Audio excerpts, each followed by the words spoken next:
Hello. അപ്പോൾ ഞങ്ങൾ രണ്ടാളും ഉണ്ട്. നമ്മൾ രാത്രി കൊട്ടിയൂർ ദർശനത്തിന് വേണ്ടിയിട്ട് പോവുകയാണ്. അപ്പോൾ കൊട്ടിയൂർ ഏകദേശം എത്താനായി, ചെറിയൊരു ദൂരമേ ഉള്ളൂ. അപ്പോൾ ഫുൾ ബ്ലോക്കാണ് മുമ്പിലെ. അപ്പം വിചാരിച്ച് ഏതായാലും ഇൻട്രോ എടുക്കാം. അങ്ങനെ ഇത്ര സമയം നമ്മൾ വീഡിയോ ക്യാമറ ഒന്നും ഓണാക്കിയിട്ടില്ല.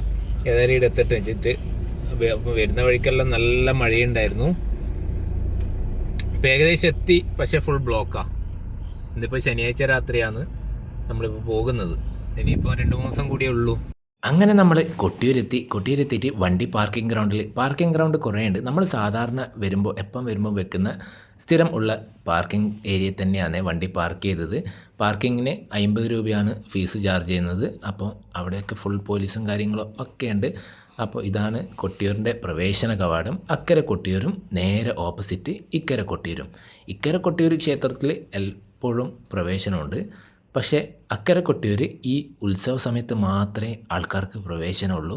ഈ ഒരു 27 ദിവസം, ഇനിയിപ്പം ജൂലൈ 4-ാം തീയതിയോടെ ഉത്സവം സമാപിക്കും.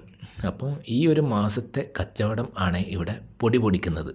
കൊട്ടിയൂർ ഉത്സവത്തിന് വന്നാലുള്ള കൗതുക കാഴ്ചയാണ് ഈ ഓടപ്പൂവ്. ഓട വെള്ളത്തിലിട്ടിട്ട് അത് നിർമ്മിക്കുന്നത് ഒരു അധ്വാനമുള്ള ജോലിയാണ്.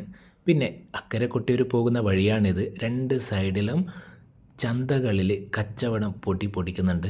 ഈ ഒരു മാസം മാത്രമുള്ള കച്ചവടമാണ് ഇത് ഇവർക്ക്. കൊട്ടിയൂർ എന്ന് പറഞ്ഞു കഴിഞ്ഞാൽ നമ്മുടെ പുരാണത്തിലെ ദക്ഷയാഗം നടന്ന സ്ഥലമാണെന്നാണ് പറയപ്പെടുന്നത്.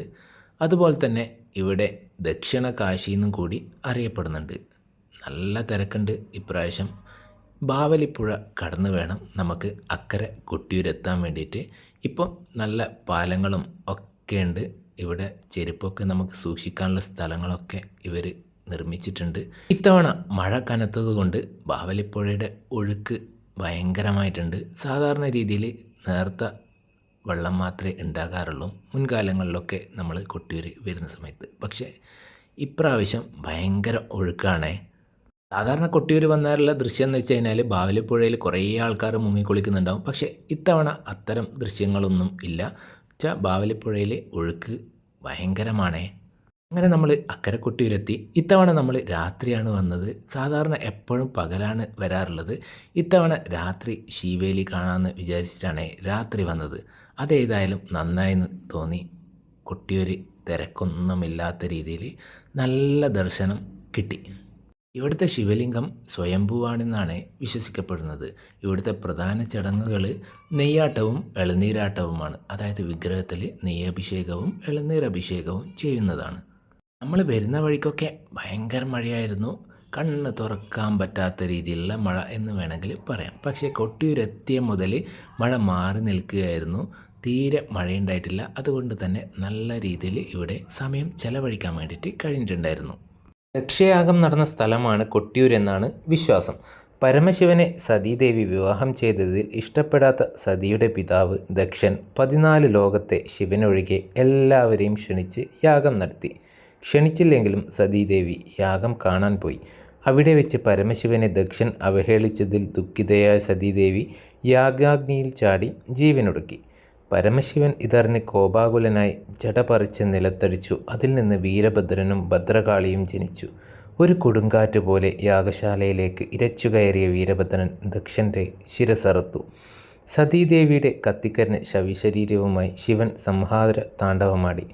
ദേവന്മാരും ഋഷിമാരും ബ്രഹ്മവിഷ്ണുമാരും ശിവനെ സമീപിച്ച് ശാന്തനാക്കി. ദക്ഷൻ്റെ തല അതിനിടയിൽ ചിതറിപ്പോയതിനാൽ ആടിൻ്റെ തല ചേർത്ത് ശിവൻ ദക്ഷനെ പുനർജീവിപ്പിച്ചു. യാഗവും പൂർത്തിയാക്കി. പിന്നീട് ആ പ്രദേശം വനമായി മാറി.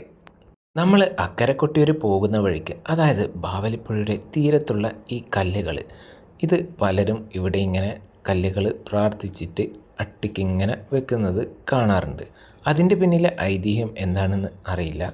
ഈ കല്ലുകൾ തമ്മിൽ ഉരച്ചു കഴിഞ്ഞാൽ, അതായത് ഇവിടെയുള്ള ഈ പാറക്കല്ലുകൾ, ചെറിയ കല്ലുകൾ തമ്മിൽ ഉരച്ചു കഴിഞ്ഞാൽ അതിൽ നിന്നും ചന്ദനം കിട്ടുമെന്നും ആ ചന്ദനം നെറ്റിയിൽ സ്ത്രീകളൊക്കെ തൊടുന്നതും കാണാറുണ്ട്. യാഗത്തിന് പോകുന്ന സമയത്ത് സതീദേവി ഈ പുഴയിൽ കുളിച്ചിട്ട് ഇവിടുത്തെ ഈ കല്ലുകളിൽ നിന്നുള്ള ചന്ദനം തൊട്ടിട്ടാണ് പോയത് എന്നും ഒരു ഐതിഹ്യമുണ്ട്. അങ്ങനെ നമ്മൾ അക്കരെ കൊട്ടിയൂരിൽ രാത്രി ശീവേലിയൊക്കെ കണ്ട് നല്ല രീതിയിൽ മനസ്സൊക്കെ നിറഞ്ഞിട്ടാണ് തിരിച്ച് പോന്നത്. ഇതൊക്കെ ഇവിടുത്തെ ചന്തകളിലെ കാഴ്ചകളാണ്. ഇനി നേരെ ഇക്കരെ കൊട്ടിയൂരിലെ ക്ഷേത്രത്തിൽ പോയിട്ട് അവിടെ ഒന്ന് തൊഴുതിട്ട് വരണം.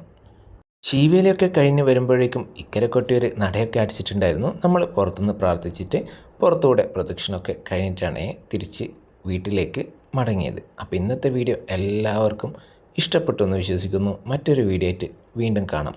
നമ്മുടെ ചാനൽ ഇതുവരെ സബ്സ്ക്രൈബ് ചെയ്തില്ലെങ്കിൽ ചാനലൊന്ന് സബ്സ്ക്രൈബ് ചെയ്ത് സപ്പോർട്ട് ചെയ്യണേ.